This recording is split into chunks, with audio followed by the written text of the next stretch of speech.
లక్షల ఉద్యోగాలు అనే మాట 2 ఏళ్ల నుంచి ఇదే కొనసాగుతూనే ఉంది. ఇప్పటికీ కూడా అసలు 2 లక్షల ఉద్యోగాలు పక్కన పెడితే 2000 ఉద్యోగాలు ఇస్తాము, టీజీపీఎస్సీ ద్వారా 2000 ఉద్యోగాలు ఇస్తామని చెప్పేసి ప్రకటన చేసిర్రు. మేము నిరుద్యోగులం బయటకు వచ్చి మాట్లాడుతుంటే నిరుద్యోగుల పైన అక్రమ కేసులు పెడుతున్నారు. అసలు తల్లిదండ్రులు బాధపడుతున్నారు. ఇక్కడ ఉన్న నిరుద్యోగులంతా నోటిఫికేషన్లు రావు అని అసహనం వ్యక్తం చేసి చాలా మంది నిరుద్యోగులు ఆత్మహత్యలు చేసుకుంటున్నారు. ఇంతమంది బలిదానాలు చేసి తెలంగాణ తెచ్చుకున్న తర్వాత కూడా ఇప్పటికే బలిదానాలే జరుగుతున్నాయి. ఏ రంగంలో అయినా సరే ప్రాణాలు పోతే తప్ప న్యాయం జరగట్లేదు. ఆర్టీసీ దాంట్లో కూడా అట్లే జరిగింది. ఇప్పుడు నిరుద్యోగులు 20 మంది చనిపోయినా ఇప్పటికీ ఈ రోజుకి కూడా కనీకరం లేకుండా కనీసం వాళ్ళ కుటుంబాలను కూడా పరామర్శించే స్థితిలో కూడా ప్రభుత్వాలు లేవు. ఈ వయోపరిమితిని పెంచాలి, లేకపోతే ఈ ప్రభుత్వాన్ని కూల్చడానికైనా మేము వెనకాడము. ఈసారి ఏం లేదు, ధర్నాలు నిరసనలు ఇవన్నీ వ్యక్తం చేసి 2 సంవత్సరాల నుంచి అలసిపోయినాము. ఇప్పుడు డైరెక్ట్ మేము ఒకటే మాట హెచ్చరిస్తున్నాము నిరుద్యోగులందరి తరపు నుంచి, మీరు గనక వయోపరిమితి పెంచి మీరు అన్ని రకాల నోటిఫికేషన్లు ఇవ్వకపోతే మాత్రం సీఎం ఇల్లు ముట్టడైతుంది, ప్రతి కార్యాలయం కూడా ముట్టడైతుంది అని చెప్పేసి తెలియజేస్తున్నాను. రేవంత్ రెడ్డి ప్రభుత్వం నిరుద్యోగులను ఒక సంవత్సరంలోనే 2 లక్షల ఉద్యోగాలు ఇస్తామని చెప్పి అధికారంలోకి వచ్చిన తర్వాత ఇప్పుడు మీరు నిరుద్యోగుల పట్ల ఎందుకు మాకు స్పందించడం లేదు?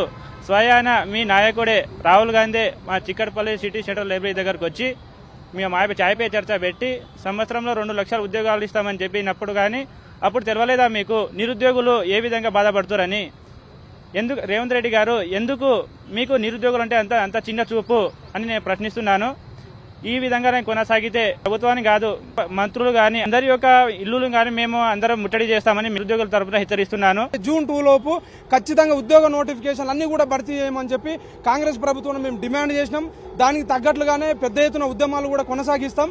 కడుపు కాలినటువంటి నిరుద్యోగుల ఉద్యమం ఎట్లుంటుందో ఒకసారి కాంగ్రెస్ చూపెట్టాల్సిన అవసరం కూడా నిరుద్యోగుల పైన ఉంది. ఎందుకంటే రేవంత్ రెడ్డి అనే వ్యక్తి కాంగ్రెస్ కు ఉద్యమానికి వ్యతిరేకమైనటువంటి వ్యక్తి. కాంగ్రెస్ తెలంగాణ ఉద్యమం చేస్తుంటే ఉద్యమకారులను మీనికే గన్ను పెట్టినటువంటి వ్యక్తి, ఒక షాడిస్టిక్ ప్రెజర్ ఉన్నటువంటి వ్యక్తికి మన సమస్యలు పరిష్కరించండి అని చెప్పి మనము వినతి పత్రాలు ఇచ్చినా, మనం మీడియా ద్వారా చెప్పినా కానీ కూడా ఆయన మన సమస్యలు పరిష్కరించే పరిస్థితులు లేదు. కనీసం మన 70 సార్లు 80 సార్లు ఢిల్లీకి పోయినటువంటి వ్యక్తి మన దగ్గరకు వచ్చి ఒక 2 నిమిషాలు కూడా మన సమస్యలు వినే పరిస్థితులు లేరు.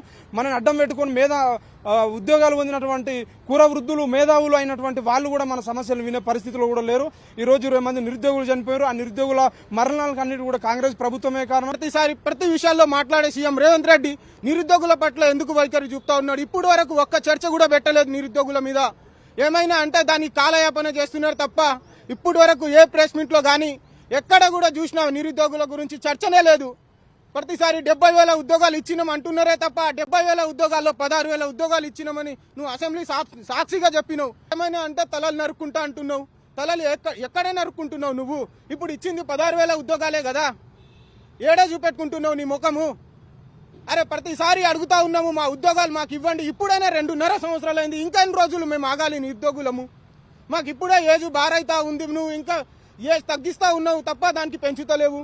ఇప్పుడైనా మీరు అర్థం చేసుకొని మాకు ఉద్యోగాలు ఇస్తారని ఆశిస్తున్నాం మేము. అయినా రోజు కాలయాపనే చేస్తున్నాం. ఇప్పుడు కూడా త్వరలో నోటిఫికేషన్ ఇవ్వకపోతే ప్రతి ఎమ్మెల్యేల ఇంటికైనా మంత్రుల ఇంటికైనా సీఎం ఇంటికైనా రాహుల్ గాంధీ ఇంటికైనా ముట్టడిస్తాం. ఇది మాత్రం తప్పదు.